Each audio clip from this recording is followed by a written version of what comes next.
Well, welcome to the Top Gun Show. Today I'd like to welcome Nate Grinnell, the Channel Account Director of the Americas for Wind River. Wind River is a leader in delivering software for the intelligent edge with technology in billions of devices. Nate specializes in building and leading alliances and channel sales efforts, growth strategy, and initiatives. Nate has been in the channel since 2008 and has held various channel sales and leadership positions within the emerging technologies and digital transformation space. Nate, welcome to the show. Thank you, Steve. Appreciate it. Glad to be here. Yeah, I'm excited to have you on, man. I mean, you're bringing a great topic here. The world's evolving rapidly with 5G. Now, can you explain why are service providers expected to invest over $900 billion worldwide in 5G network infrastructure over the next 5 years? That's a great question. So if you look at the way that we're connected today, right? When you're outside of a building or you're inside of a building, you have a device that you're using to connect, whether it's a laptop, a cell phone, a tablet, an iPad, you name it, right? At the end of the day, that device or your BYOT, your bring your own thing, is only as good as the network that it's riding. There's a couple options for connectivity. One, you can go directly from your device onto a cellular network using your provider like AT&T or Verizon. Two, if you're inside of a building or outside of a building with a Wi-Fi hotspot, you can go onto the Wi-Fi network. 5G is going to essentially replace what today is known outside as the 4G LTE network for your cell phone provider, which will be up to 1,000 times faster than what users currently experience today with 4G LTE. Inside of a building, you now connect to Wi-Fi, which is governed by what corporation you're connecting to and how they manage it, whether it's a hotel, an enterprise, or your house. Once you get onto that Wi-Fi network, you then get backhauled over fiber normally onto the carrier's backbone network, which drives you then into where you need to go. 5G is able to combine Wi-Fi and 4G LTE inside and out of buildings on the one mesh network, which will drive connectivity for any application anywhere with any device seamlessly and bypass that collection point, which is otherwise known as the Wi-Fi hotspot or hopping onto the carrier backbone, and you're going right onto the highway. It's no wonder that providers are going to invest over $900 billion worldwide in the next 5 years. That's crazy. What a great explanation. What are the key elements you need to consider when designing, deploying, or operating a 5G intelligent edge network? Right. So Wind River started 40 years ago selling VxWorks and Linux, which is embedded software stacks for servers and applications that are being used in the enterprise, all the way from aerospace and defense to automotive to industrial, healthcare, you name it. The beauty of the TMT, we call it, which is technology, media, and telecom, now you're having the edge, which we like to call moving from a robust edge to a skinny edge, is now being procured, decoupling, connecting to something like a data center or a headquarters and allowing the device, no matter where it is globally, no matter what application it's running, and using the technology of 5G to then get onto what we call the global infrastructure backbone, which allows you to bypass everything that slows stuff down. So one of the reasons why it's important for you to design and deploy it properly is A, how much does it cost to build it? B, where is it going to be located? And C, how do we connect it? Fiber to the tower, which is the cell phone tower, is a legacy way of carriers connecting those towers so people that have mobile devices can connect today.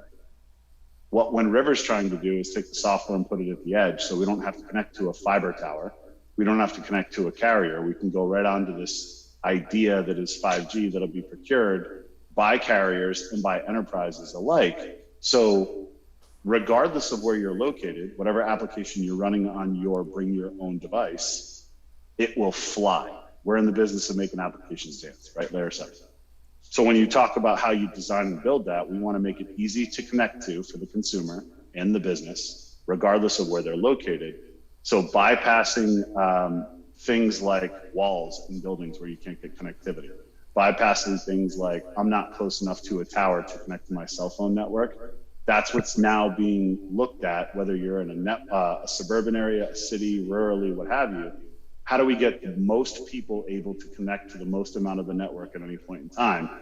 Designing that network, deploying that network, and operating it is key. The carriers are who Wind River is enabling, but also we're now going to look at using the channel to deploy to the enterprise so they can have their customers and their employees be able to get the same experience that you get outside of the building using a carrier. Great answer. I know there's a lot of indirect sales channel professionals watching this right now, and they're thinking, okay, I get it. I get the technology. Where do I go? So what industries can the channel focus on in regards to selling private 5G into the enterprise market today? Yeah, so the channel is really not going to sell into aerospace and defense, right? That's not what we do. But what we do is industrial, manufacturing, automotive, healthcare, big business, whether it be banking or legal or finance, anybody who has a robust campus environment. So I would say mid-market all the way through upper enterprise.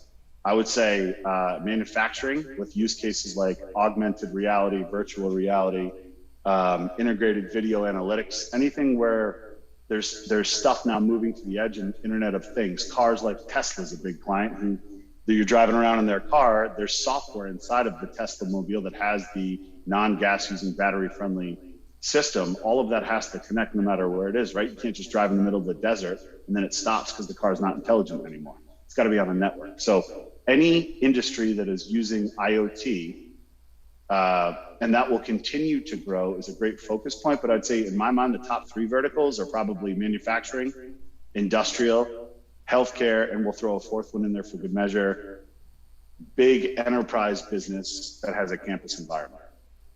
Great answer. That makes it really, really clear. Now let's talk finally about why does Wind River need the channel?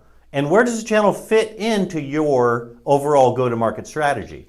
So typically in the past, Wind River and companies like us have sold into two verticals. We go straight to the carriers. We'll sell to Verizon, AT&T, et cetera. The second vertical is we'll go right to the TEMs, which are telecommunications equipment manufacturers, right? Samsung, Ericsson, Corning, what have you. There's a third vertical, though, channel, which I'm kind of taking up here at Wind River, of selling through distributors, systems aggregators, value-added resellers, and hopefully the agent community to be able to sell directly into the enterprise. Like we just talked about, those verticals that have a need for high bandwidth at the edge, utilizing their own devices, whether it be a car, a refrigerator, a phone, a laptop, a robot, it doesn't matter. It still needs to work, right? And we can't scale internally to get to that level that we want to be at as the leading software provider and the leading amount of devices at the edge in the world without the channel to help us do that. Long live the channel, baby. I love it. Great answer. Great answer. Well, Nate, there are millions and millions of people watching you right now. Why don't you tell the viewers a little known, fun, or interesting fact about yourself? Grew up in Rhode Island, but ended up going to Florida to play baseball at a school called Flagler College, small little D2 school. So it was kind of the athlete that never made it type thing, which is it's a good and a bad hat to wear. But I'll tell you, at the end of the day, I always say this, and I'll say it until I go into the ground. To me, athletes, multitasking, getting through school, being able to work hard and play hard, those are the kind of people that excel in the channel, and I'm proud of them. Amen, man. You made it. You didn't make it in the Major League Baseball, but you made it in business. Congratulations. Thanks, Steve. Well, thanks for being on the show today, Nate. I really appreciate it. You bet, bud. Thanks for watching, everybody.